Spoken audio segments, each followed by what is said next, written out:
Skylar Frank and I'm a member of Food Not Lawns London, Canada.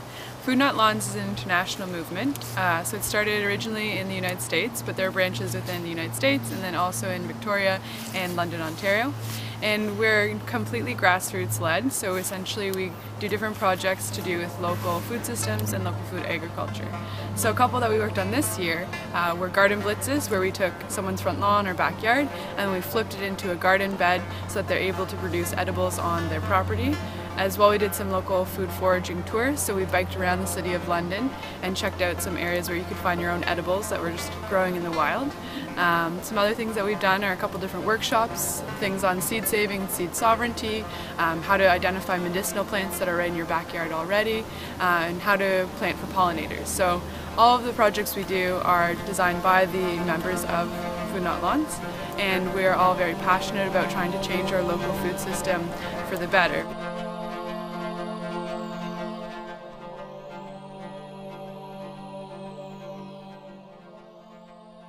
I'm Margot Dose, and I live here in London in the Wortley Village area, and I am a gardener, urban gardener shall we say, and I have been a farmer when I was younger, grew up on a farm, so I know some things about agriculture and about gardening.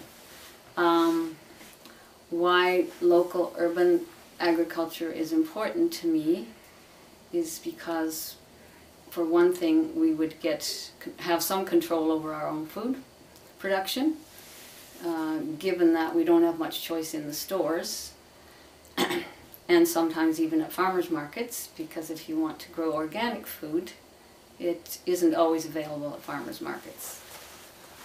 I became involved with the London Community Gardens project right at the beginning, which is now about 14 years ago, I think, and shared a garden plot at the Blackfriars with someone for quite a while.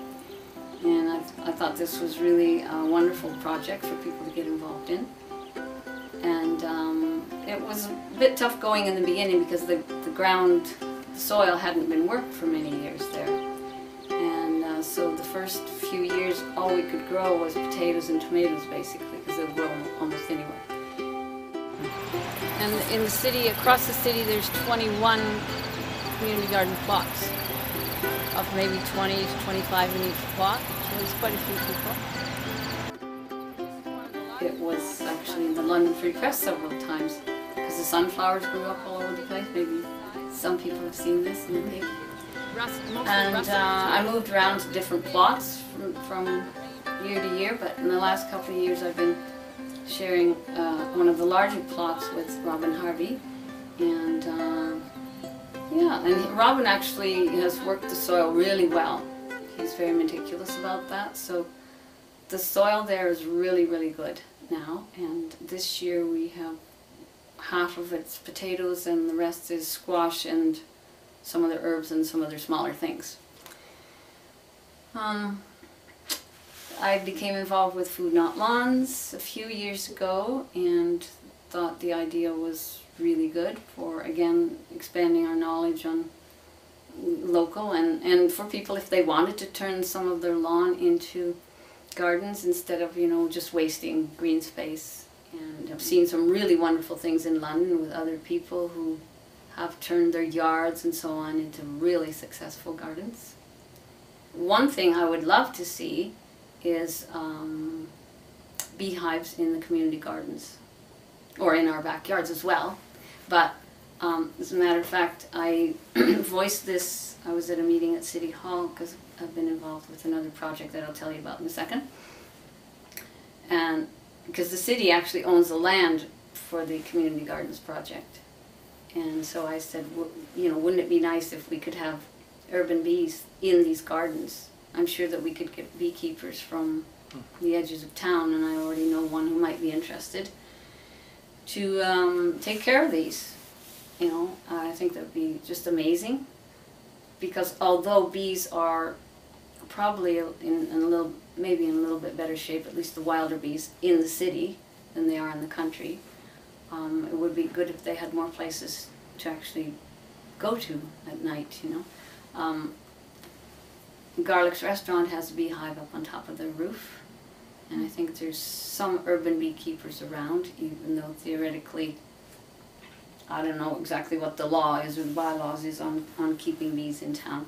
Would like to see more community projects, but maybe taken over by neighborhoods themselves, neighborhood associations, rather than necessarily through the community gardens, because it's been fairly successful, but there are drawbacks because the city's involved, the health unit's involved, and others are involved, and there's a lot of rules and regulations and restrictions which are sometimes detrimental to the process. You know, there's like, for instance, theoretically I can't bring my own compost from here, which is basically all organic material that I use, to the community gardens, to the compost plot, to add it to the pile there.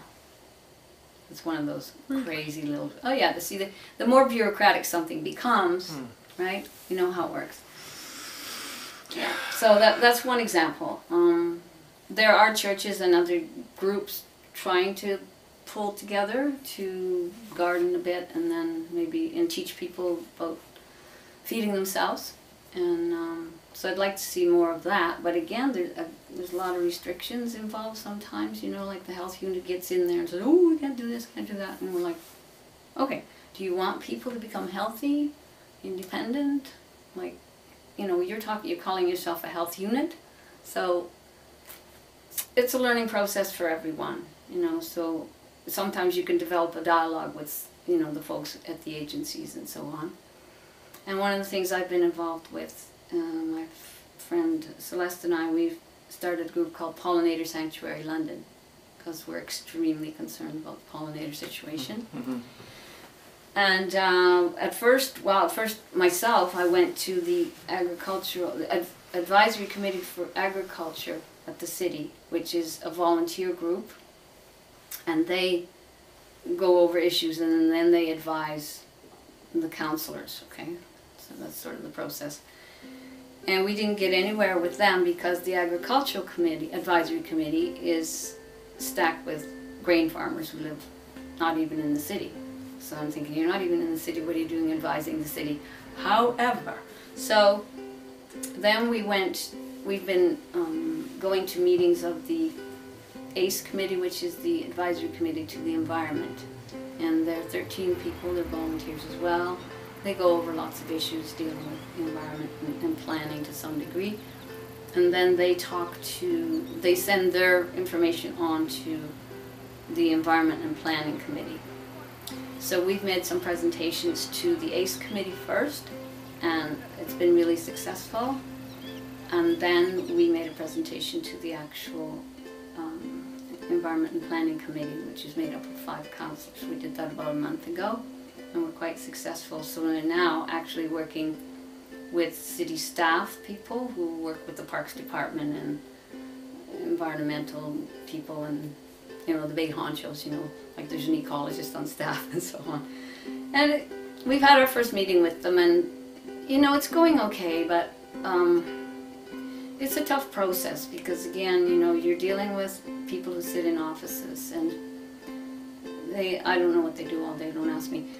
And sometimes you just get this disconnected feeling because it's all, again, oh, well, we can't do this, you know, there's a bylaw, blah, blah, blah, blah. So it'll be slow going, but what we would like to see is having London declared a pollinator sanctuary within the city limits. My name is Janet Keller. I'm one half of Beautiful Edibles. Pamela Reed is the other half of Beautiful Edibles. This site is the site that I care for most of the time, and so we've got a lot of demonstration gardens going on here. And she has a different kind of site. Basically, it's a production site for vegetables and organic product. My name is Pamela Reed, and I'm co-owner of Beautiful Edibles. We've been at it for about 3 years now in London, and we're a kitchen garden consulting company, and our mission is to assist people who would like to grow more food close to their kitchen in their backyard. So yeah, we started this business because we both are like avid avid gardeners and dedicated organic gardeners, as well as our sort of educational background sort of meshed together. Pamela has a master's of environmental sustainability, and she's again an urban gardener forever. She's been an urban gardener. She's a Londonite. I'm not. I came here.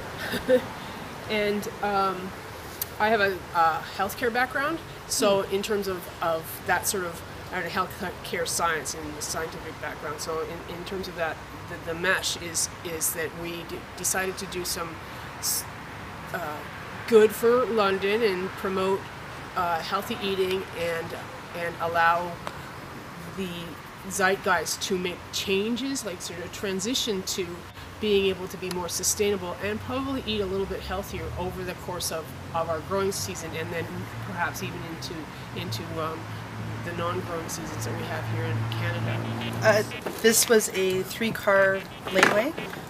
There was no garage, and we don't have a car, so we live car-free. And the asphalt was all bumpy, and it really wasn't serving, any use. So for a couple of years, I looked out the window and I thought, I've seen other people do something really kind of courageous and brave and unusual, and I'm going to do it too.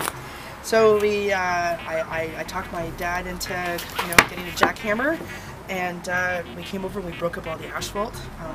Asphalt that was probably down for a good 50 years. 6-inch thick asphalt. It was a huge job, but we had it removed and recycled.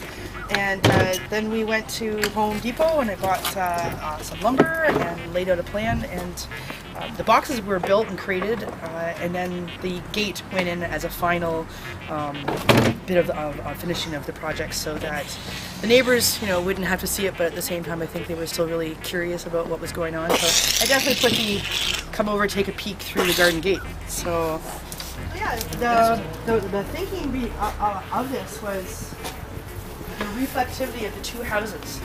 So it only gets about 3 hours of direct sunlight. We do have a mature Norway spruce tree, and by the time the sun goes over, but the houses are very bright, so the reflectivity, I've had no limitations regarding sunlight and watering. So we lay down 4 boxes, 4 feet by 7 feet, and right in the laneway, enough space in between so I can use a wheelbarrow comfortably. So we just took it easy. We started doing some seed saving and promoting things that way, and tried to figure out the market. It took us about a year to understand where it is we wanted to go. And raised bed boxes in urban areas are really a pretty good ideal starting place for people who are novices or want to regain some skills. It also helps mitigate some of the toxic issues that we have here, in any urban environment, and so you've got a nice confined spot where you can know what you're going to be doing with your growing, get you a good start. So this is a 4x4 starter box, basically. We set up as a demonstration box. After seeing a water bill come July, a couple of really harsh Julys where we had about 3 weeks of complete drought, I became committed to hooking up every downspout of the house to a rain barrel system. Yeah, the rain barrels hold enough that I can water the 4 boxes quite easily. And he has gotten involved this year in having a small watering can. So I make sure, if I know a big rain is coming, to use the water out and then keep replenishing it. And it's saved me a considerable amount of money. Indigenous people in North America have grown corn and beans and squash for a lot longer than we have. They found that if you grow them together, you've got a stalk for the corn, and it allows some height for some runner beans or any sort of beans that will go up. And the squash, if you have the squash on the ground, the squash will also take advantage of the height amongst the corn, and also the squash leaves keep the ground cool and relatively bug-free because of the little pokey aspects of the leaves and the vines. So they all sort of work together. They all pollinate each other. They help them grow better. They keep the ground in a satisfactory manner for all three sets of plants. So you get a good production, and it's a beautiful little site. You can grow the corn. The beans grow up around the corn, and the squash also. Not only does it keep it cool, the ground cool, but the squash can also grow up, so you get better production off of your squash. This is the garden that only gets about 5 to 6 hours of direct sun a day. So the trees do draw a lot of water. So watching what the sun does, that's south. So the sun coming, I get about 2 hours, and then about 3 hours, and then about 2 hours. So some plants that require a lot of sun struggle. They will grow, but not to their fullest capacity. This year what I did, because this is the furthest garden, this is the hardest garden to manually bring water down to, I mounded the garden up into a spiral.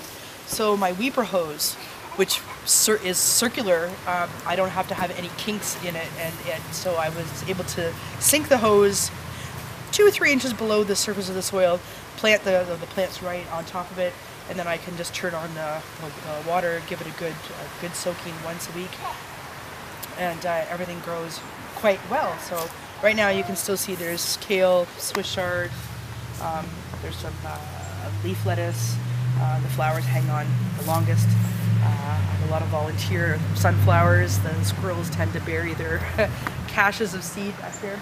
I did grow potatoes back here this year, and I've let some of my cauliflower and things go to seed, and I have a wall of beans. So that's the one garden. There's a morning glories that grow along the front here, and I had beans.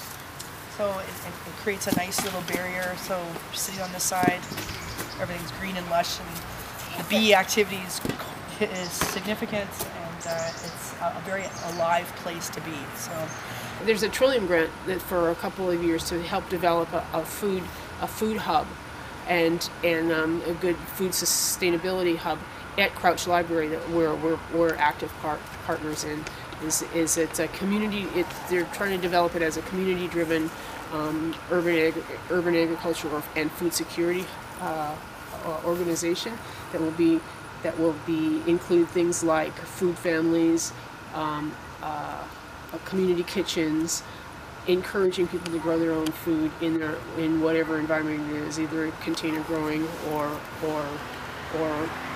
in a community garden or that sort of thing. I'm Jessie Robertson, and I run a company called Wildcraft Permaculture, and we do edible and sustainable landscape designs. I guess I first started gardening when I was doing my master's in Winnipeg, and it was the first time I'd actually had the space to do so, because growing up in downtown Toronto, I had a little postage stamp yard, and so I just started experimenting with it and fantasizing about having my own chickens, and grew what I could and kind of learned through trial and error, and then moved to Edmonton and was living in an apartment again and didn't have access to that, and so got into community gardening, and then started a gleaning operation in Edmonton because I thought there's so many people that already have fruit trees, and the stuff is out there, it's not always being picked and used. So that was very successful and is still going on there. Yeah, it just makes sense to grow your food closer to home, and you know what the seed source is, you know how it's been taken care of, whether it's been sprayed, you know that it's growing in healthy soil that doesn't have synthetic fertilizers in it, and it's also about security. So it's knowing that the food is healthy, but also having access to it and having those skills, so that even if you don't need to grow all your own food now, just doing a little bit of it and puttering with it gives you the confidence to know that if you do need to, that's a skill that you have, and I think that's very important. So through Wildcraft Permaculture, we do mostly residential projects, so converting front lawns to, well, not lawn anymore, but either native plants or food systems, or generally a mix of both. and some backyard projects as well. Usually not an entire conversion of the backyard. People still like to have some lawn to sit on or for the kids to play on. And then we have some public projects, and the biggest one is a 1-acre food forest that's in the Hamilton Road neighborhood, and that one uses entirely native plants. It's called the Carolinian Food Forest, and it's a really interesting project and unique as far as I know. And it's an evolving site. It's going to be many years before it's fully established, and it's experimental, so we're learning as we go and trying different techniques and seeing what plants work there. But it's really fun to be involved in and have the city's support in that. Some of my focus is also on workshops, so teaching those skills to people. Like last night we did a foraging walk, so even if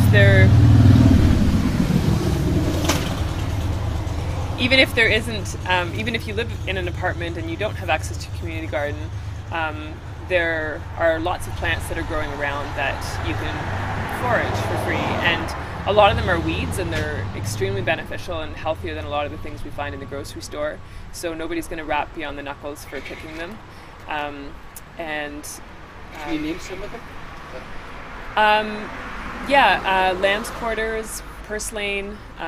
My community garden, I probably tick off some of my neighbors in the community garden sometimes because I leave lamb's quarters growing all over the place. I try not to let it go to seed, but I want some to go to seed because I harvest it quite a bit, and I dry it and use it in smoothies and things throughout the winter, and then make some pasta dishes with it and just use it as a green. So, and I actually planted purslane in my front yard, a type of golden purslane. Most people are trying to get rid of it, but it's very tasty and nutritious.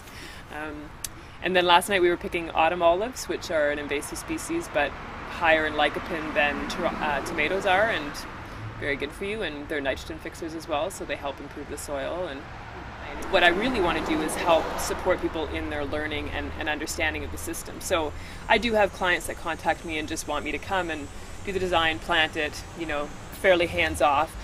My ideal client is one that's working alongside me in the garden, and I'm teaching them as we go about the plants and their relationships with their soil and with each other, and then helping support them over the next couple of years as the garden gets established. My name is Peter Fuster, and we hired Jesse to help redo our backyard. Originally it was just traditional with grass, and we wanted to go more sustainable, get away from any sort of thing that had to do with monoculture. And so she talked about many things. One of them were the hugel cultures, which we loved. Hugel is a German word for mound, and you'll see that underneath logs and sticks, they will break down over time and be a moisture and nutrient source. The first year we overseeded with legume nitrogen fixing plants to hold the soil and also to add nutrition. So my ideal client is one that we develop that relationship and work with over a few years, so that then they have the confidence and knowledge to carry that system on. And I provide a blueprint basically of the garden. So there's a watercolor design and then a user guide, so it has a picture of each plant and what its function in the system is. So if you decide you want to replace that plant or it's not doing well in that space, that you would try and replace it with one that performs a similar function. So if it fixes nitrogen, then you would try and replace it with another nitrogen fixer to maintain the balance. And then I always encourage them that stays with the house. So if they ever sell the house, that's like the blueprints for the house. It stays with it, and then the next owner kind of knows what's going on and can utilize the system. This is sort of my experimental side yard. We have three fruit trees in here, an apricot, a pear, and an apple. And there's guilds developing around them. So I started just with small circles and working with plants that I came across or had left over, and have been adding things. So midsummer we added a few more things into here, and they're just kind of getting established. But basically a guild is like a mini ecosystem. So around those plants, those fruit trees, we've planted supporting things like nitrogen fixers and things that will attract pollinators and repel pests. So we have different flowers that come into bloom at different times to attract pollinators. Normally I've been planting garlic around them, and then I've just put in some perennial chives and things recently, and tansy, and there's some other aromatic things, herbs that repel pests as well.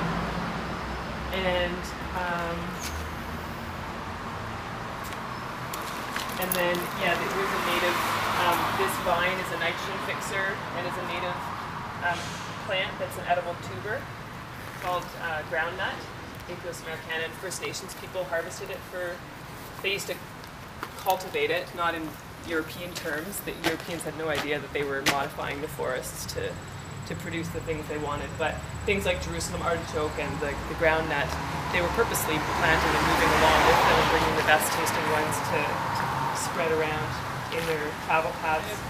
I developed an interest in permaculture, which is designing the way that ecosystems design, and so that permaculture doesn't necessarily have to be gardening. It can be applied to building systems and community systems, which is what I was doing when I lived in Edmonton. And then decided I wanted to focus on a smaller, more personal scale and work one-on-one with people at the food system level. So some of that is self-taught. Some of it I've been learning since I was 5-10 years old in the woods with my parents and at summer camps and from mentors along the way. And yeah, it's a continuous learning process.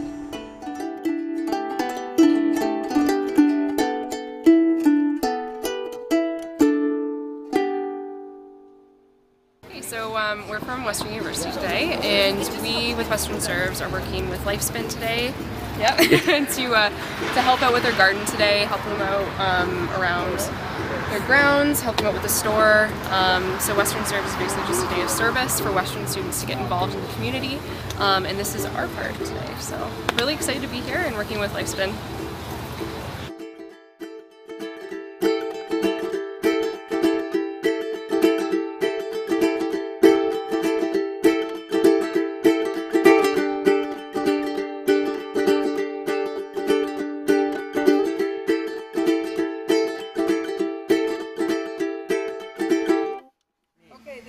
Network 9 plum.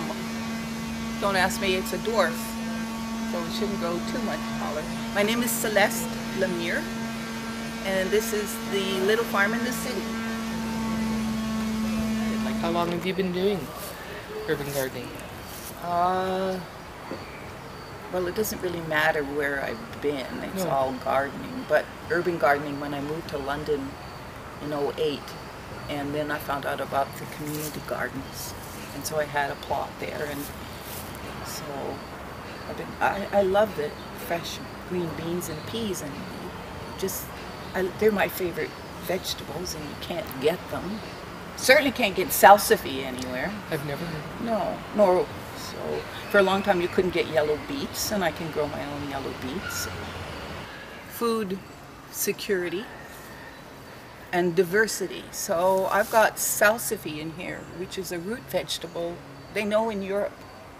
You can get it in all the farmers markets in Berlin, for instance. But no one knows anything about it here. It's a great root vegetable. It will last in the ground until June.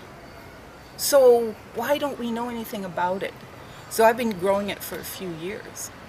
And also, I want zero input, zero output.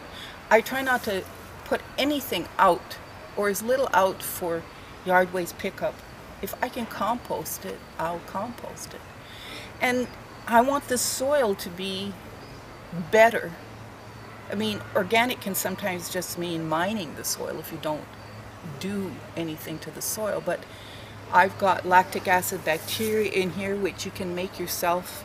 I've got glacial minerals in here. I take all the chicken shells, the egg shells, and grind them up and put them on the soil. I've added mycorrhizae in here too, and you should see the worms in here. That's another reason why I can't let the chickens loose, because I don't want them eating my worms. Come on, chick, chick, chick, chick, chick.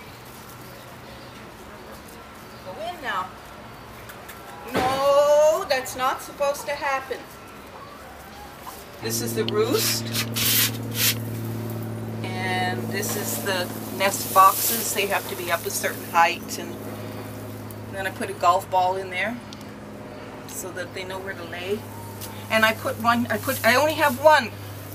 And I always go where the golf ball is. And not in here. So every once in a while I'll switch it. And what do? They go all back in there. This is the compost furnace. Well, this is not it. It's going to be the compost. That's the hose that you've been growing. Yes, the hose I've been growing. But this hose goes in the greenhouse under the soil and then back out. So there's actually two ends here. It'll be 6 feet in diameter, about 4 feet high. Leaves and wood chips and old straw or whatever. But you fill the hose with like a RV antifreeze or sugar water or something, and I'm gonna have to put a small, like a pond pump in there. That's the only thing that's really confusing me a bit. But the compost will heat up and heat the water that's coiled inside the pile, and the pump will push it through underneath. It'll come back out and get reheated. Because a size that big, like 6 by 4.5, it's enough of a mass to keep consistently hot. And they're using larger compost furnaces to heat houses in Siberia, so it should heat my greenhouse. That's the theory. It's about, I don't know, 28 degrees in here. And I just planted less than a week ago. So I've got all these greens coming up, and you see it's not just for me, it's for my chickens.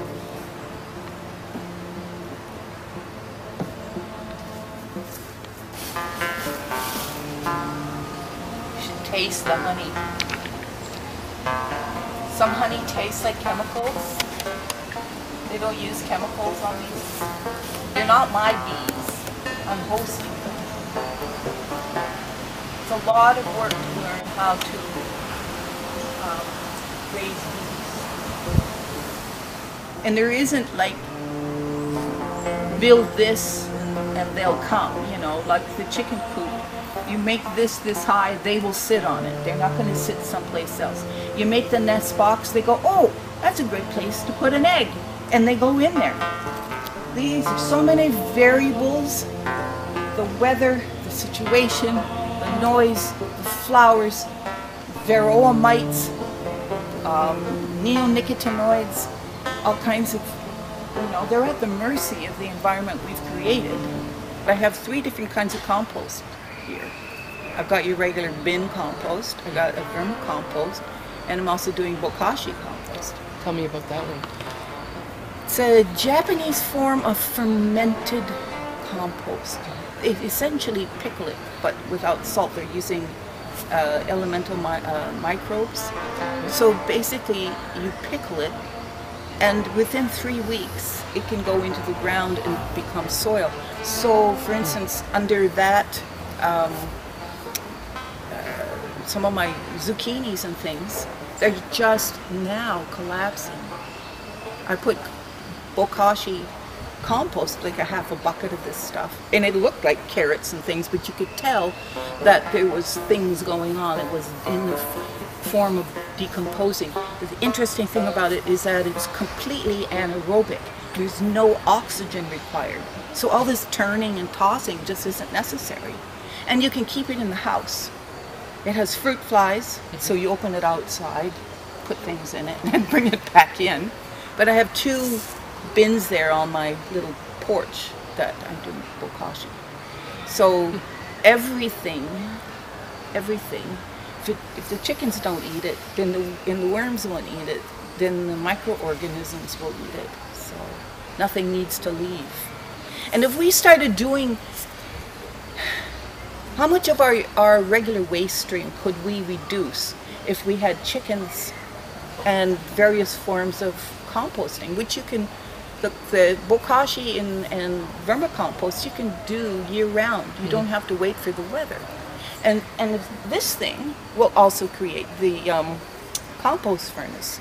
At the end of the season, you've got fabulous compost. So there's 4 different ways to compost, I guess. Oh, use one as a furnace. So, and these guys,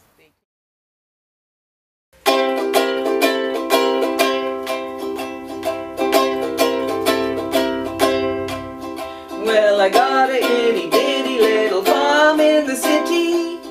So here's a pretty ditty about farming in the city. Bees in the garden, hives on the roof, a hen house in the corner, chickens on the loose.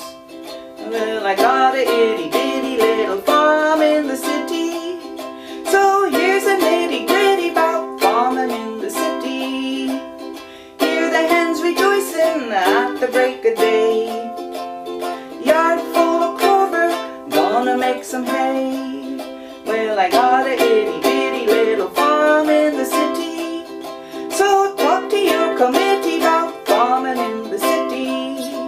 Well, I would like to see the city adopt what's called transactional urban agriculture, where you are actually allowed to sell what you grow in your backyard. So for instance, I could legally sell my eggs. Now the city of Boston has spent 4 years working on a bylaw, and it covers all kinds of things, like you have to have a soil test and you have to register with the city, and it has to be organic, and they have a little logo that you have to put on your sign saying, and you're not allowed to sell legally unless you've gone through this process. I think it's a bit unwieldy, but they've got some really good points there. Soil should be tested and things. But I had this vision one day of people coming to Soho and walking down the street with their kids and buying garlic here and squash here and some kale and some eggs and some, chicory coffee, and so that the neighborhood would cease to be a food desert, would become a center for urban ag. My passion is doing gardening, and also I'm trying to teach people how to use herbs for medicinal purposes and for eating. If you think about it, the forests are pristine. Nobody's done any pesticide usage on them. But at the same token, there's so many herbs that you can go out there and harvest yourself for eating.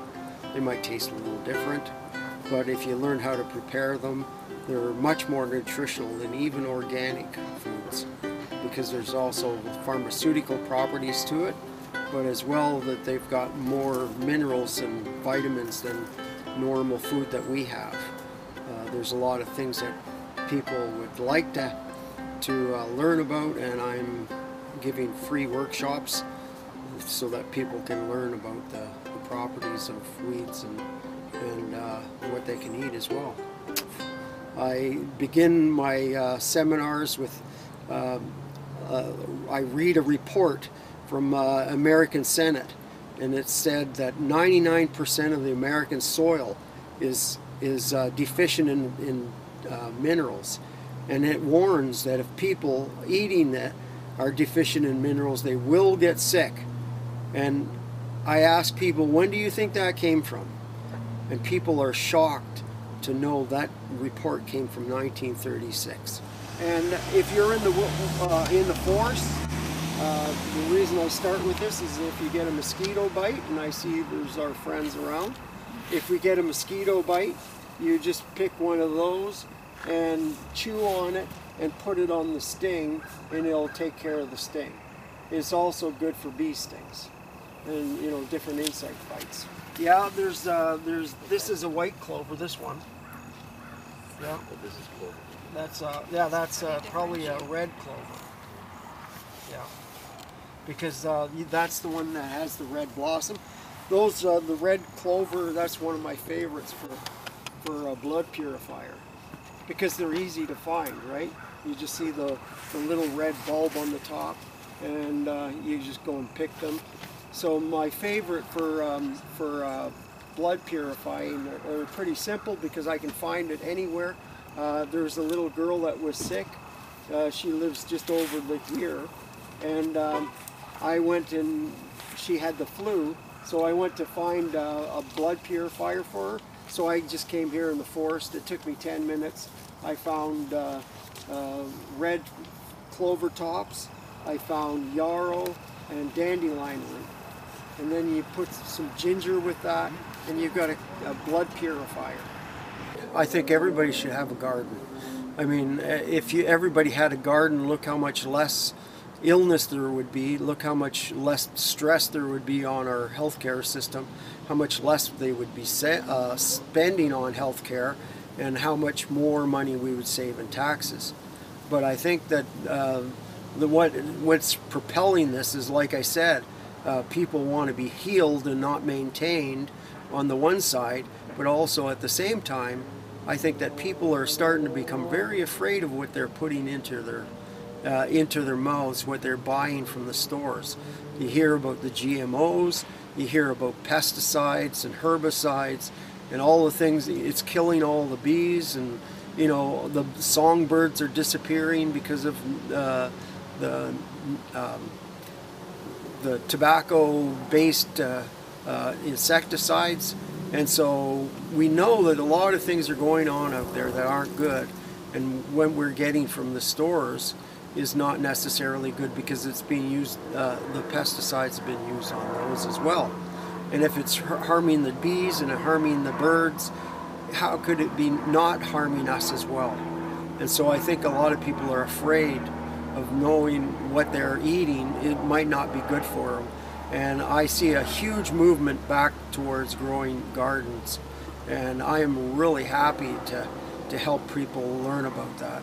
And in the spring, some people will be talking to me about helping them do it in the spring, but I've been even approached by somebody that was thinking that maybe I could teach them in the winter so that it would prepare them for the spring so they feel a measure of competency before they even get the soil between their fingers.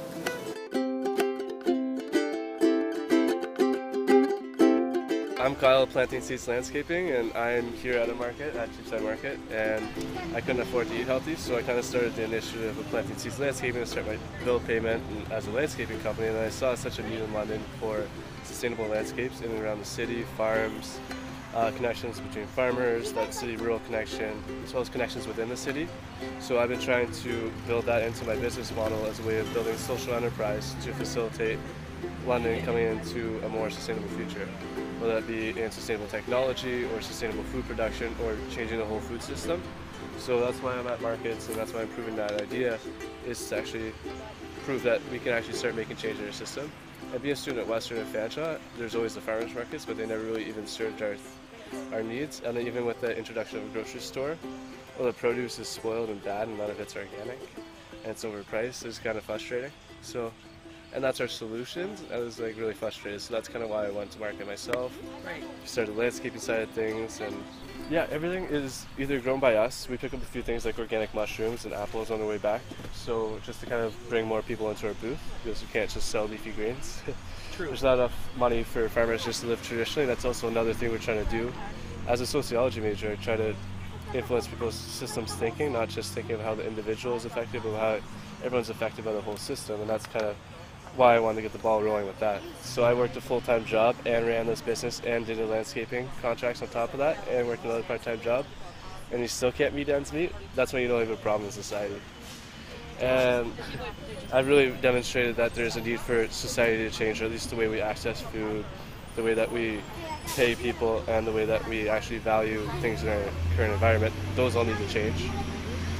So we have the Garden Sisters project. We're trying to pass that off to Brescia College because literally it's not a sustainable project for my business to run, but I wanted to prove the concept. So we're trying to help other girls at the nutrition program take on that project, get through their funding, deal with administration. That's part of what we want to do, is help people set up their own food systems, buy cheaper food for their organization, make it more accessible for their employees and that type of stuff. So we're going to do a big push for other enterprises and organizations, nonprofit, to actually supply them with food to both their employees and to their clients. So we're working with a few people in the city, so therapists, that we're actually supplying them vegetables as well. And we've been supplying restaurants as well, 4 in the city and 2 in Toronto, with produce throughout the season. So, and it's our first year growing, so we've been pretty proud of that. Yeah. And then the Garden Sisters project is a program that we got funded. $1,000 of it was funded through the Awesome London grant, which gave us the ability to get out in the field before we normally would get funded. And then we had another $5,000 grant from the Cambia Foundation, which enabled us to do the programming, get the garden going, and pay us at the end of the season, which I haven't made a cent off of. But yeah, we will eventually. But it's all about proving that concept, and hopefully that's the program that Brescia will take on next year. We can allow that to leverage funding for them to get it past their administrative issues, and because they can never prove the concept because they never get it passed. So hopefully that would be a good way to pass it on. So we want to do stuff like that where we can kind of prove concepts and then give it to the people that would really nourish that program and take it on as their own. And because we're already working with my sister's place, which is the other part of the program, we're able to actually do that already a lot easier, hopefully. So that type of thing I want to do more of, and help organizations get set up, not with just some guy who's just getting profit off of them, but do something good with that, you know what I mean? So there's too many crappy people profiting off our food system that we need to change that. My name is Jeff Pastorius. I'm a coordinator here at On the Move Organics and the Root Cellar Cafe. On the Move Organics was started in 2008 as a very small local organic produce retailer and distributor. I spent the first few months learning where the local farms are around London and accessing that produce, bringing it into the city, heading out to the farms, bringing it into the city, and aggregating it, organizing it, and then distributing it directly to consumers. We had a little market stand that we opened at the Western Fair Farmers Market, where it's open Saturdays, 1 day a week, and we had a little stand outside. We found some traction there. I guess in a short period of time we realized that people are also interested in more sustainable ways of accessing local organic food. So the bike delivery program was born. The first portion of it was through a trailer that we attached to an old bike, and that worked out really well. So we hired a friend to design and manufacture a custom cargo bicycle, and that has been operating ever since. 6 years, we didn't expect to get this much time out of it. It's doing really well. And from there, things gathered momentum with the help of members of the community and my family. We managed to open up a space in the upstairs of the market that became our processing area for our local organic produce. And we developed home delivery boxes and packed home delivery boxes up there. And on Saturday it became a juice bar. And that worked out quite well, and we had a bit more traction, and a few more friends and family joined in, and we decided collectively that it was time for a larger space, that we needed a space where we could deliver more organic produce from.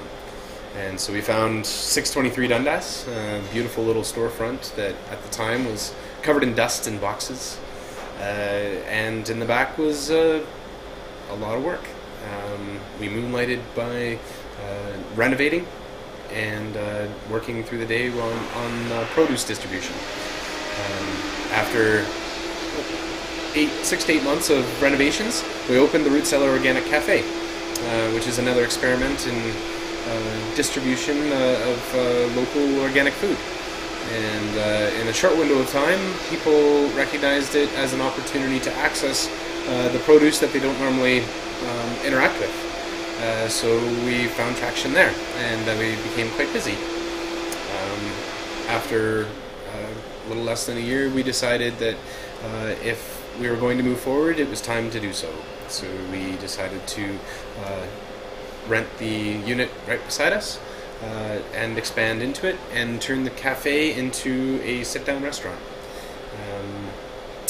This process has had planning behind it, but a lot of it had to do with an organic growth of the sector. This area here, we built in the dream, not really knowing if it'd become a reality, but the dream that we'd be able to start producing our own local craft beer in the root cellar. And after our expansion, we realized that it was a possibility. And so the London Brewing Cooperative was born.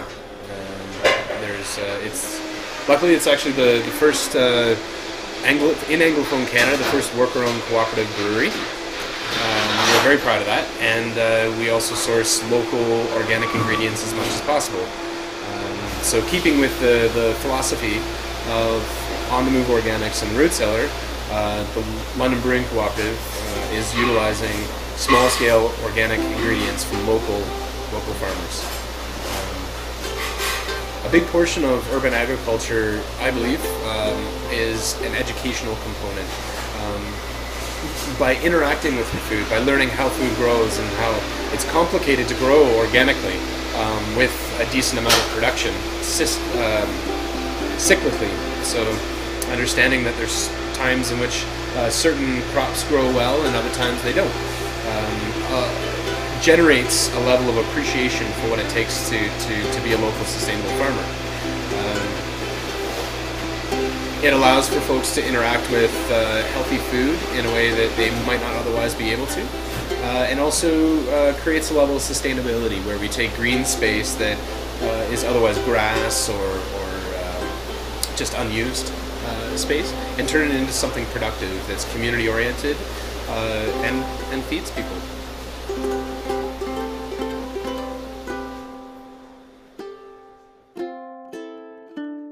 Hello, my name is Jeff Johnson, and we, as a family, bought this beautiful property here on Balderstone in the city of London.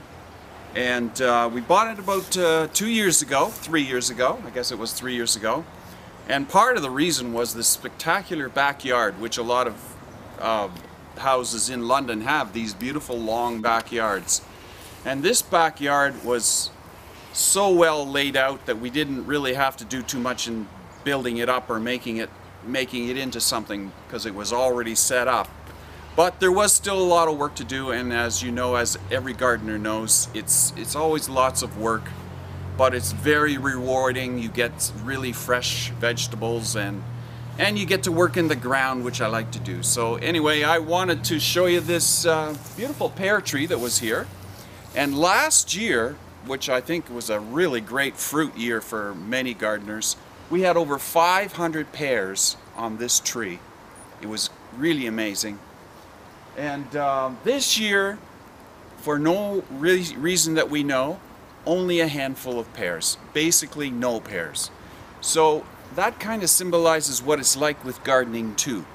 Some years things are amazing, some years things aren't. And hi, here we are in the garden part, the vegetable garden, and it's about, I think it's pretty big, it's about 30 by 40 feet, so fairly large. We're very fortunate to have this much space.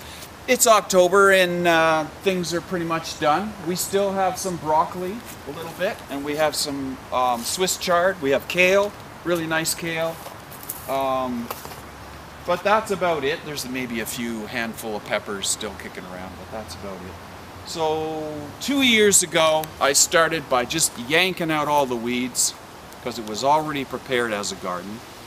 And then last year, we rototilled the garden with a machine and found the soil to be quite heavy in clay. This whole area has a lot of clay. So we brought in this year. We brought in about 4 yards of sand, pure sand. Wheelbarrowed it down here and topped it up and then worked it into the soil. And that way we were able to produce really nice carrots and beets and potatoes and things like that grow in the ground. Certain vegetables need a certain amount of sand or loose soil. Clay is difficult to grow root vegetables. But clay is also good because it holds moisture and really it holds nutrients. And so the combination of the two. Also we added in compost this year And you need to do that every year or two if you're growing vegetables. But we broke it down into rows, so we got a main row down the middle here, and then we have all our little individual rows going this way. Some years you've got to irrigate, so we have an irrigation system here. We have hoses that come out that come way up from back the top of the house, and the hoses come down. But this year we've hardly had to water at all, just the way it was with nature. You water a little bit in the spring just to get the young plants going, but boy, once they took off, that was about it. Back here you can see the artichokes, and they grow every year, so they're like a perennial. And in the fall, about this time of year, from now till Christmas, you can harvest them. And they're a root vegetable, kind of like a potato. And really nice for stir fries and things, and you don't have to do anything with them. They grow crazy.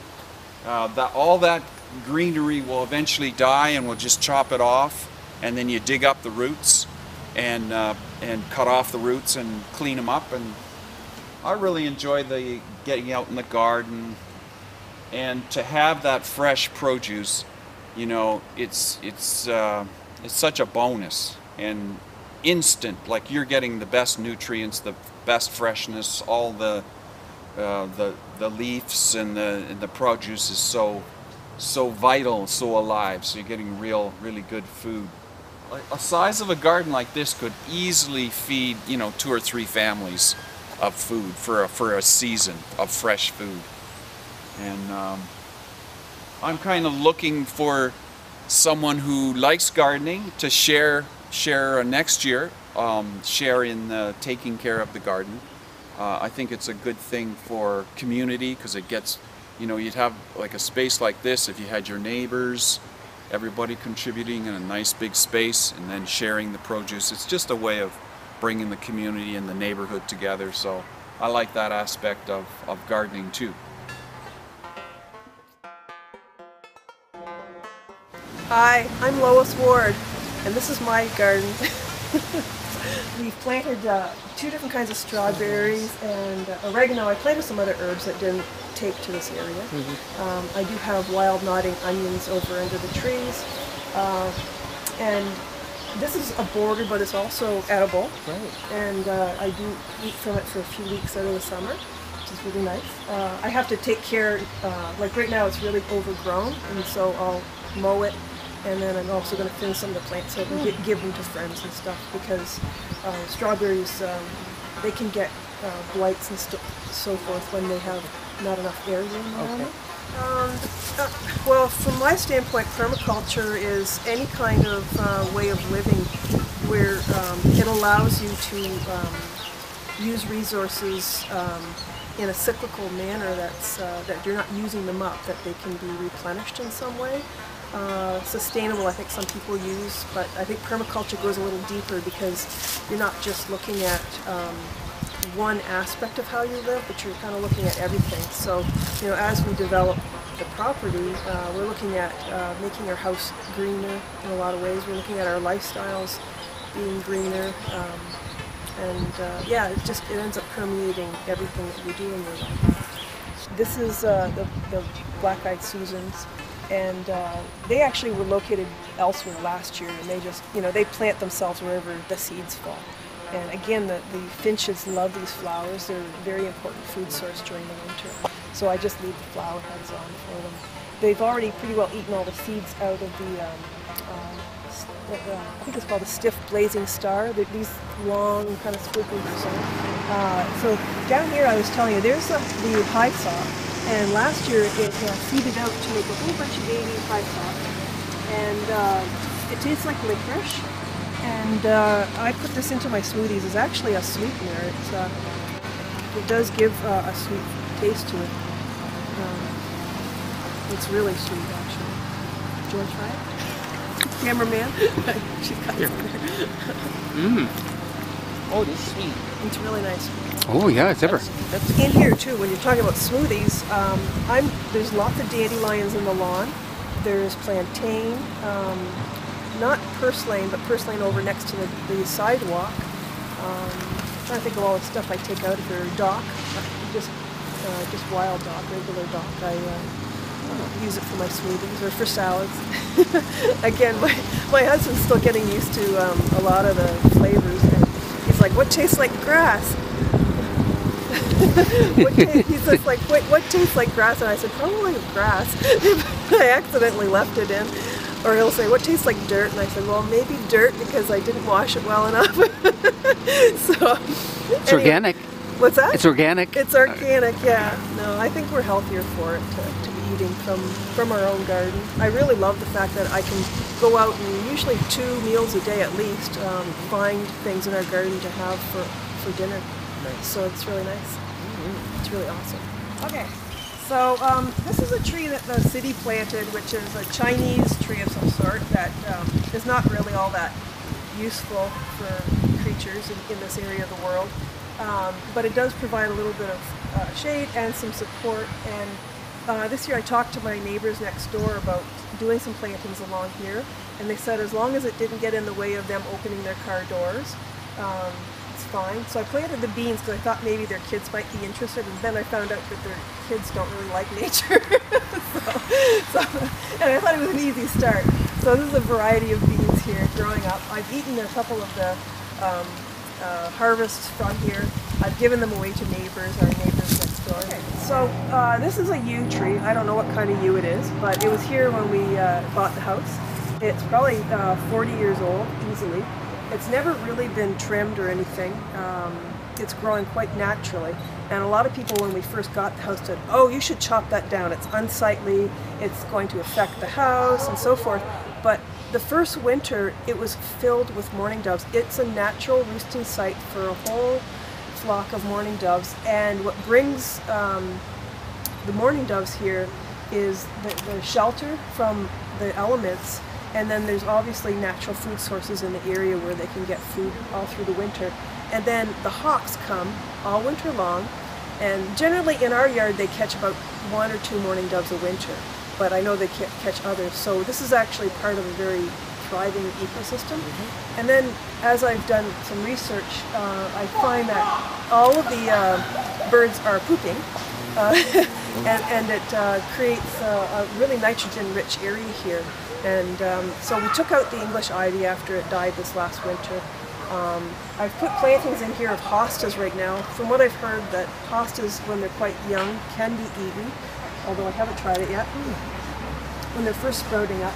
I have ostrich ferns, which are from another part of our property that I moved over here. I'm also going to be moving the native violets and the what do you call it, the wild ginger into this area as well. So it'll be a combination of beautifully landscape kinds of things and then things you can eat if you want. And it'll be nourished by the birds and vice versa. Okay, so this corner of our yard is all about the forest. And as you can see, there's a forest behind our house that was never touched when they built this neighborhood. And it also was not touched when they built the apartment building behind us.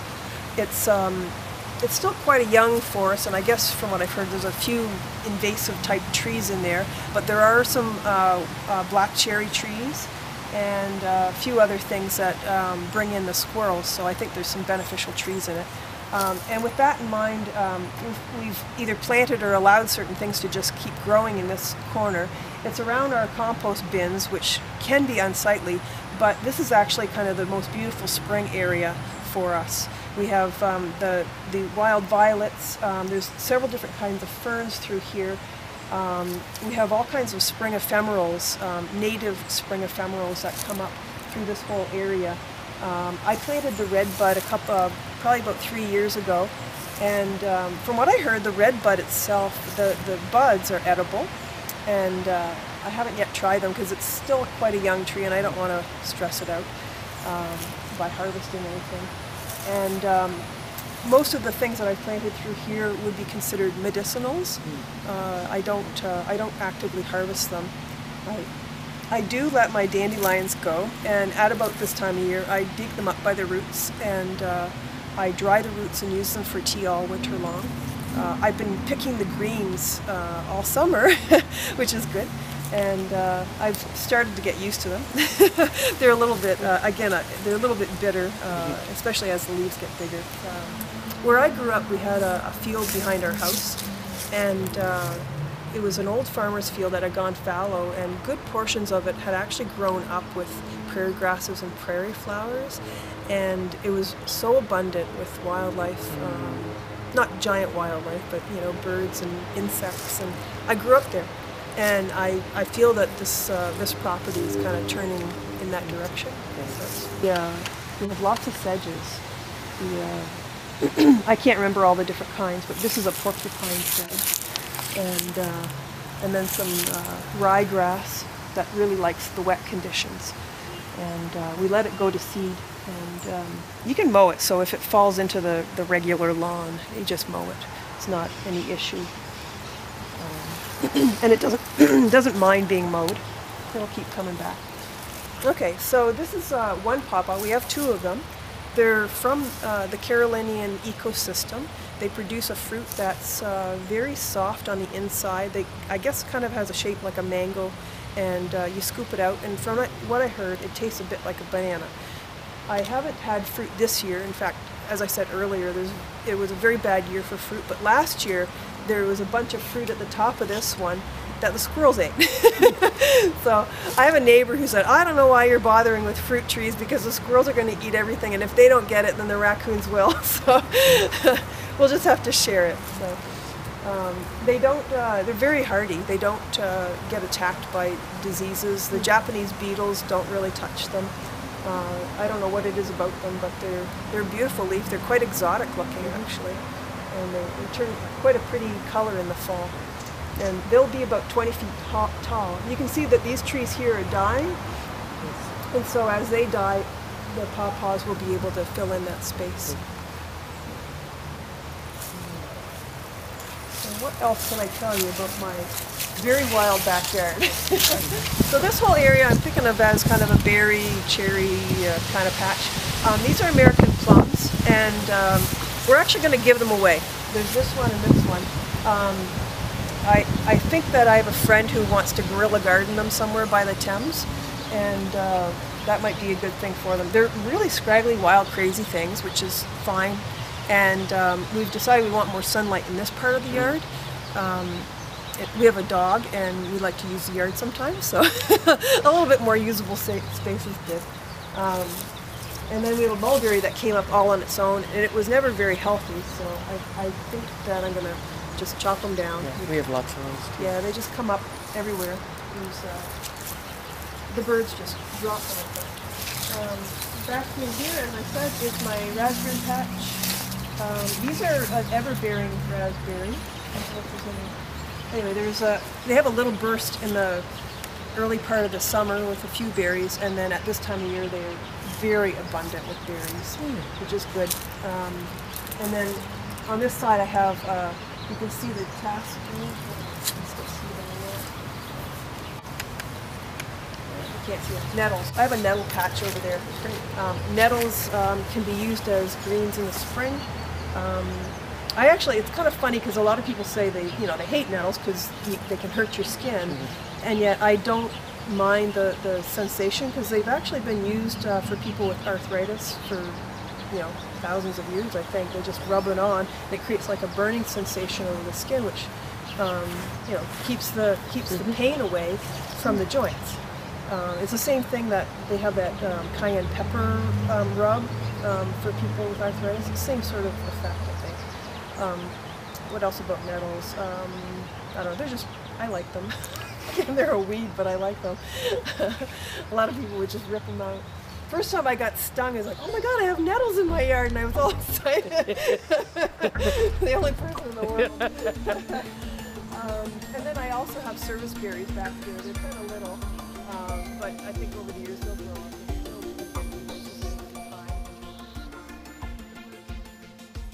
Okay, urban agriculture to me is a solution to many global issues.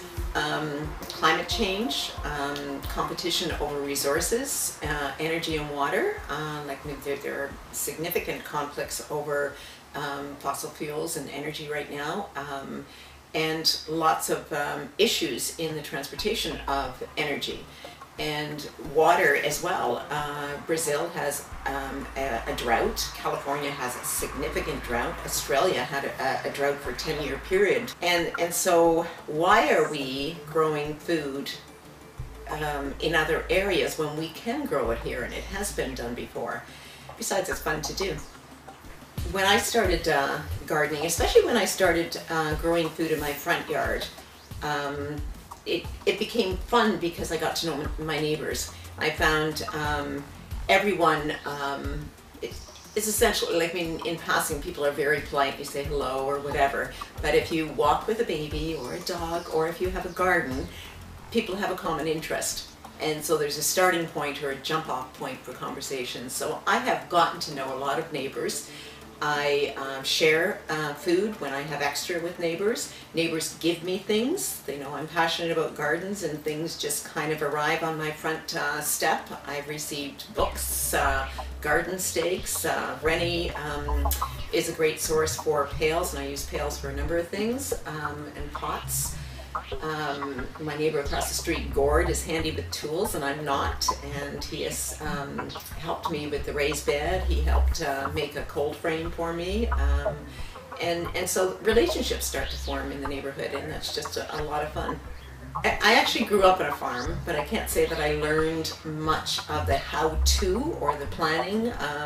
I grew up in a family of 12 on a farm, and we were worker bees more than we were planners or designers. And I heard Chantry Casser from the Living Center do a talk at the library, and he talked about food forest gardening and permaculture. And that was a real seed for me. It really sparked an excitement, because food forest gardening is kind of mimicking what nature does. And so in nature, we don't haul fertilizer to feed the plants or the forest. We don't use pesticides. We don't water. So it's a more of a healthy ecosystem. So when I started gardening here on the property in the fall of 2011, the first thing I did was plant fruit trees and shrubs. And then I started food forest gardening. You also don't rototill. And that's because we don't want to kill the life in the soil. That is very beneficial. I mean, there's lots of life, a variety of life, worms in particular though, that will create tunnels to allow the water to penetrate into the root system. They poop, leave fertilizer, so you don't want to disturb that. So in the fall of 2011 in the backyard, I, instead of tilling it, I suppressed grass and weeds by layering things. So I made sure the soil was really wet. I sprinkled manure. What did I do? Then I put cardboard, made sure it was really wet, put some more manure, and then I put about 6 to 8 inches of straw. Then I put 2 to 3 inches of compost on top, and then I collected leaves from the neighborhood. And it's amazing. A friend of mine told me years ago that he collected 100 bags of leaves for his garden. I'm going, yeah, right. But I did. I collected well over 100, and what I did was I covered my garden beds, and then I created a great big leaf bin, and within the leaf bin I also layered with soil and ensured it was wet. And I used that for mulch in my garden the following year, and it just continued to add nutrients, and by having it as a mulch, I didn't require to water the garden as much. And so that was the fall. In the spring, I also set up a rain harvesting system, and so I had, let's see, 2, 4, 6 rain barrels, and and that was, so the spring of 2012 is when I connected with Food Not Lawns as well. And Food Not Lawns is, and I believe this to be true, it is an international kind of movement, and the thought is to turn yards into gardens and neighborhoods into community. And I've experienced that. And so with Food Not Lawns, Narcisse actually brought that to London, and we were having meetings, I guess, in the fall of 2011. But then I had met another neighbor that was interested, and so we decided to do a local kind of chapter, and Patty, who lives in the neighborhood, put flyers throughout the neighborhood, and we invited people to come, as well as I had friends from outside of the neighborhood and a few people from Food Not Lawns come.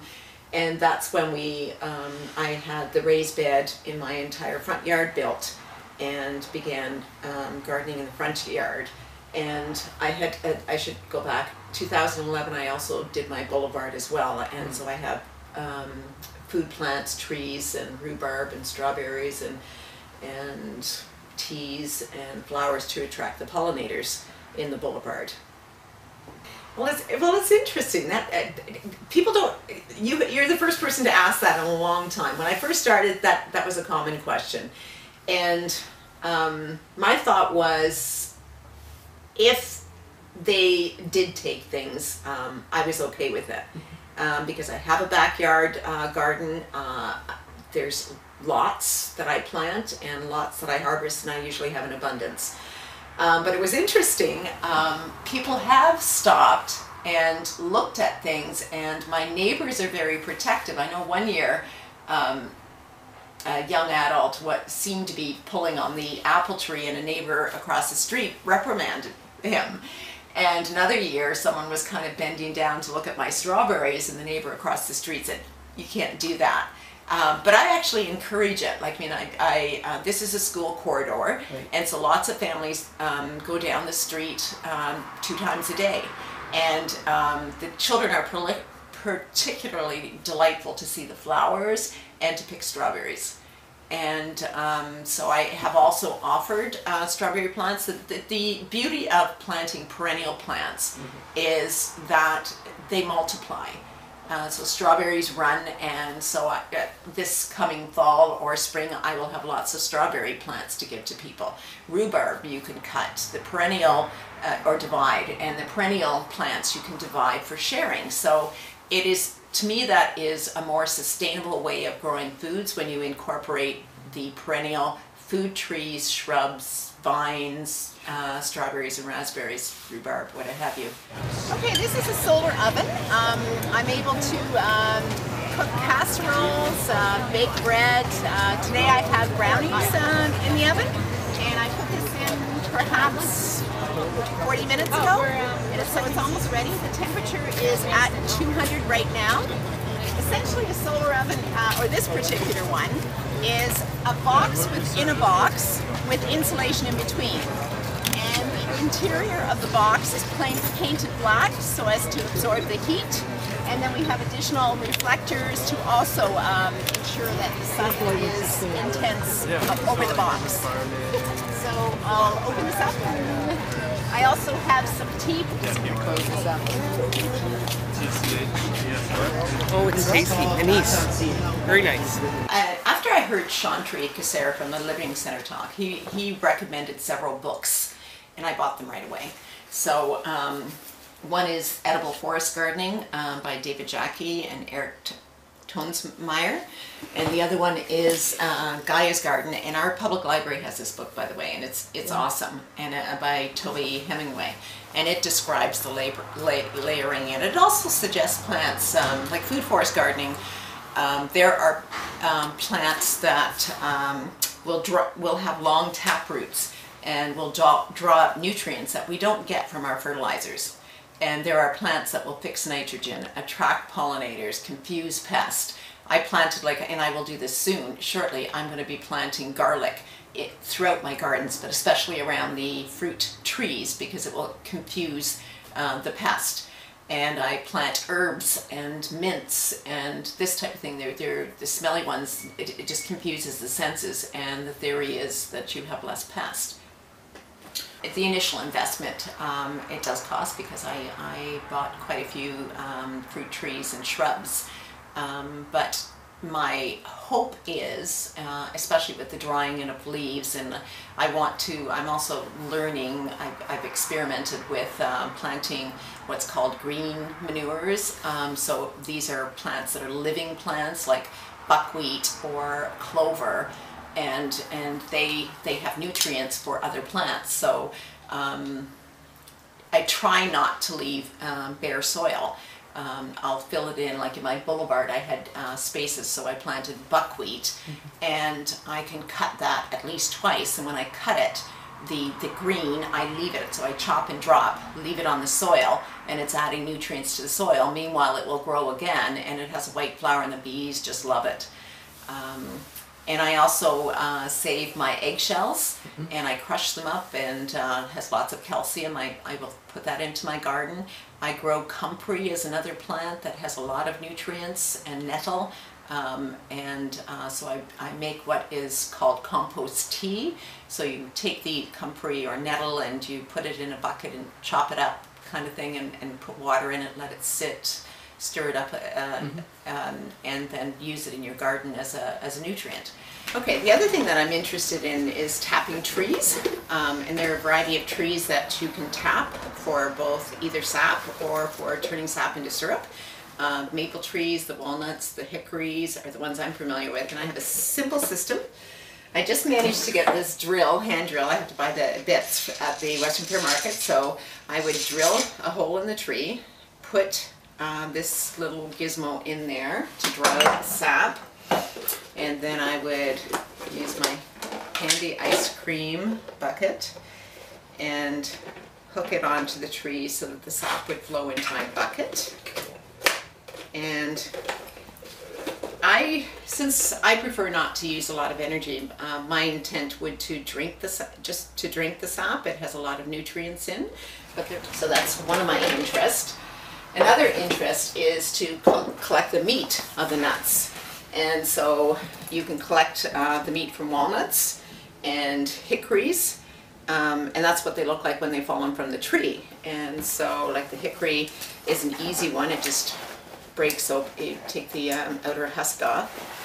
And this one, you need gloves, and you take the husk off as well, and you end up with, they come in various sizes, walnuts like this.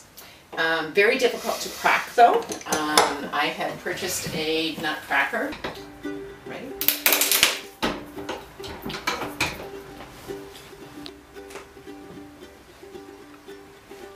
Okay, I'm Shantri Kasera, co-director of Spirit of the Earth, the Living Center, just outside of Lambeth.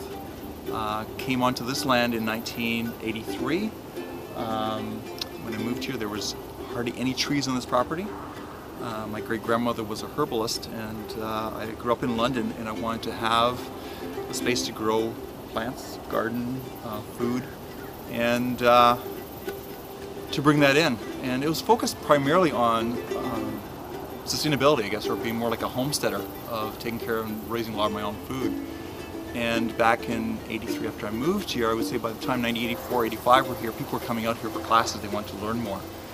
And in the early days, for the first 3 years I was here, I was growing organic vegetables, going to the farmers markets and selling organic food. And unfortunately, it didn't do very well because nobody knew what organic was back then, 30 years ago.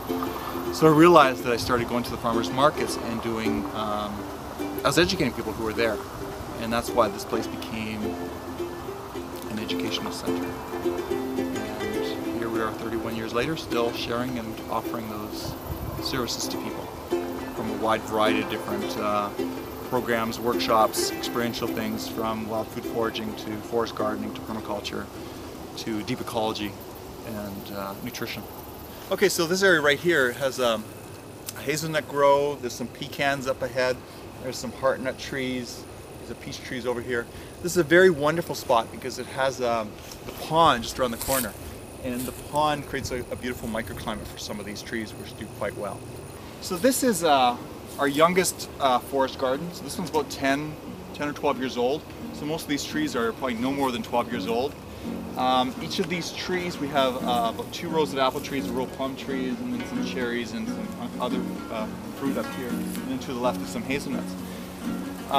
So it's lower land and gradually gets higher as you go towards the pond. So each of these trees, if you notice that some of them have, actually most of them have ribbons on them, and the ribbons have different colors. So the ribbons that you might see that have sort of a yellowish golden color, those are from our permaculture students who are studying with us this year. You'll find the odd one, the bluish ribbon, those are from students from 2 years ago. And then there's some white ribbons from students 3 years ago. So what it is every student who comes to study our permaculture course, it's a 4-season permaculture course, they get a tree and they take care of that tree. They prune it, they take care of it, they plant it, and they create these community polycultures, and they take care of it. So this here is an old foundation of a barn that was built here in 1912 to 1914, which is when the first family moved here. So we took the barn down because the foundation was really starting to go. So what our dream and vision is to build a bioshelter here. It would be about double the size of this barn. It'd be a circular building, actually be more like a spiral building, 3 stories high. And the first level would be more like a greenhouse and the barn area.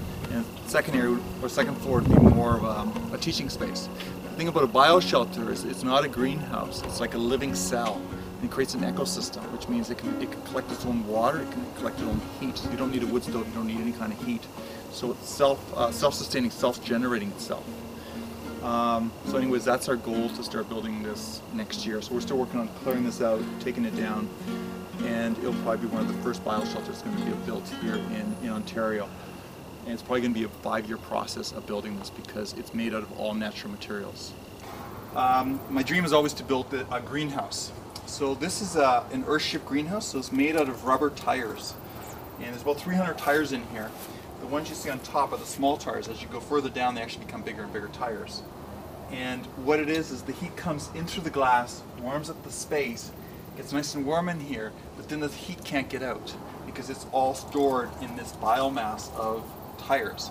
Each tire has about 2 to 3 wheelbarrows of soil in it. So you can imagine how heavy one tire would be, how to move one tire full of 2 to 3 wheelbarrows of soil.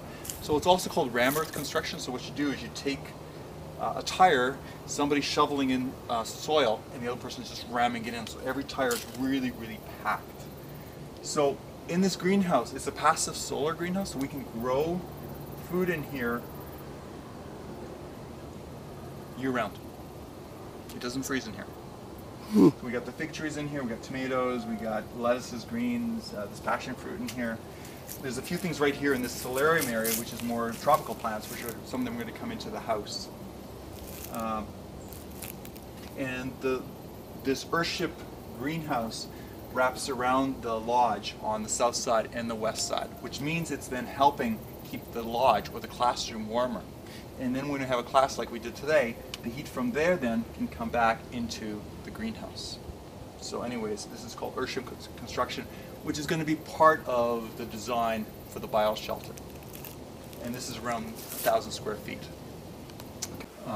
One of the things I'm changing with this is how to make everything on those shelves become only from this property, only local plants, not from somewhere else. So that's what I'm in the process of bringing that in. So anyways, I wanted to share that with you because it's one of the things that I believe, one of the things I'm sharing now with all my herb students is how to have community herbalists or bioregional herbalists, because I believe that there should be a herbalist in every single subdivision or every small town to really help us to stay healthy. And I believe that the herbs that we grow in our region are the ones that we're going to need. And if something ever happened and we couldn't get plants from China, India, from the Amazon, from different parts of the world, we got to know our plants really, really well. The plants that grow here are the plants that our bodies need because this is where we are growing. In our kitchen, we grow a lot of sprouts and baby greens and microgreens. And these 2 shelves pretty much provide all the greens that we need for the winter. Because, well, there's a little bit in the greenhouse that comes in too for ice in November, early December, and again, probably in March we start harvesting things from the greenhouse. So this kitchen provides us with the greens for December, January, February, March. So what we do is we soak the seeds, we soak them sprout them for about 2 days. This one probably got uncovered this morning. So this is probably day 3 or 4. So this is buckwheat, this one's sunflower, and these big ones over here are peas. So once these grains are harvested and put into whatever juice, smoothie, salads, however we're going to use it, once it's harvested, the mess we got downstairs, we got a worm composter. That soil breaks down and is ready to be reused again. About a month, 5 weeks, and the soil looks like this. So then all I do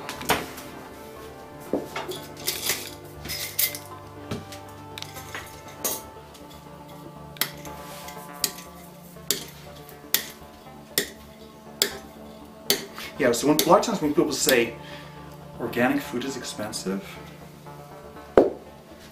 that's probably less than 5 cents, 10 cents max for just to buy these few seeds.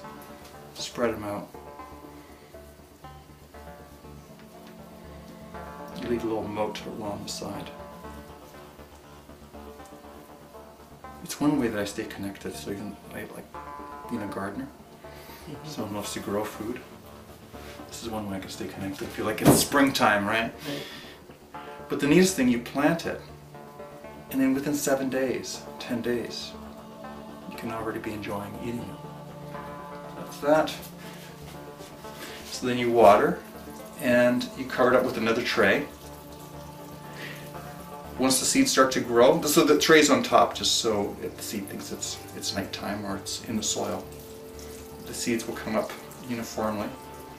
I water until I start seeing a little bit of moisture coming around the sides. So because they're going to stay covered for about probably 2 days because there's a little bit of water coming through. It's covered up. And then when I see the tray starting to lift, I know it's time to uncover it. So that's the one I covered just now. So by tomorrow, those will be green. These are probably uncovered. 2 days ago, and probably start eating them tomorrow the next day. So it's just amazing how quickly. So how much time I spend on this is maybe 10 minutes every other day. Look at all this beautiful. To water this obviously just takes a few minutes. I don't water every day. Like I said, every other. Okay, so this is the classroom. It's heated with wood, with a wood stove. It's insulated. As I mentioned, it was just a big concrete floor in one room. So now with the greenhouse that wraps around it, what that does is it helps to keep the classroom warmer. And also there's a lot of light that comes in through the greenhouse or through the big sliding doors and double doors. And so it's amazing how much less wood we have to burn now because there's such a, it's almost like a double before the wind or before the cold can get in here. On sunny days it's just absolutely amazingly warm in here. So anyways, we just finished the class. Okay, so one of the passions or one of the things that I'm really exploring a lot in researching and then demonstrating it is how to create microclimates. So what we're working on right now is creating these microclimates where we can grow the kiwis, the almond trees, the persimmons, many of the plants that are, what's the word? The potential that they can grow here now because of how the climate has changed in this area. So in the garden we have actually created double windbreaks where the wind has to go through one windbreak to another windbreak before it finally reaches this garden, and to be able to grow things in there. So what I'm exploring is how can we actually grow things in a garden for 9 to 10 months of the year with no plastic and with no glass. It's just the way you landscape. And by landscaping in a certain way, you reduce the wind intensity or the cold, the windshield cold, to create that microclimate. So one of the things about having creating the microclimate regarding from sustainability is that you're designing it a certain way so that you can grow things for a longer period of time in of the growing season. What that means is it reduces your food bills, it reduces your energy bills for heating a home, and how it gives you fresher food for a large part of the year. So for me, I can come out into these gardens end of March, well, early April. And I could probably find at least 20 to 30, maybe even up to 40 plants that I can actually harvest already.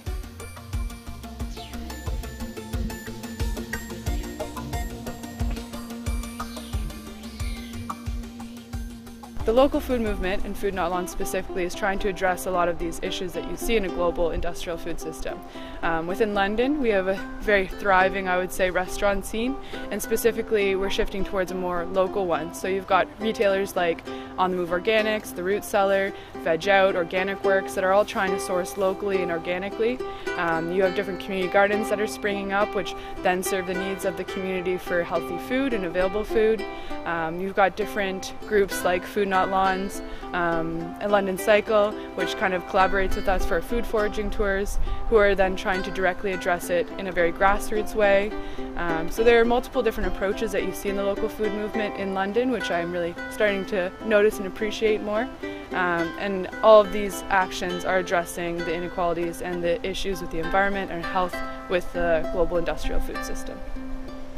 That's about it. Is that good? Well done, yes. I'm like, I can talk forever. Yes, that's good. Okay.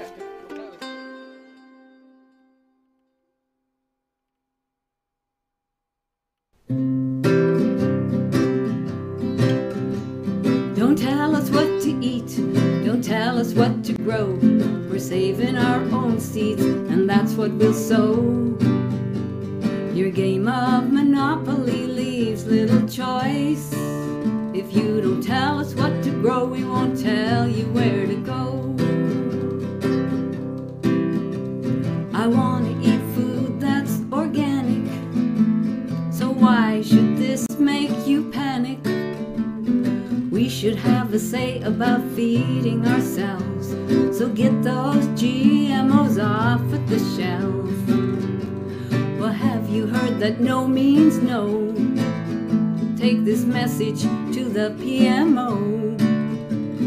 Yesterday's farmers got caught in your trap. Today and tomorrow's farmers aren't taking your crap. Don't tell us what to eat, don't tell us what to grow. We're saving our own seeds, and that's what we'll sow. Your game of Monopoly leaves little choice. If you don't tell us what to grow, we won't tell you where to go. Well, I saw you snooping around our gardens, and who made you produce warden? Genetic testing may increase your wealth. How about testing what it does to our health? I want no part of your monoculture, and I see you're circling like vultures. You're after our land, you're after our seeds. There's several ways to interpret your greed. Don't tell us what to eat, don't tell us what to grow. We're saving our own seeds, and that's what we'll sow. Your game of Monopoly leaves little choice.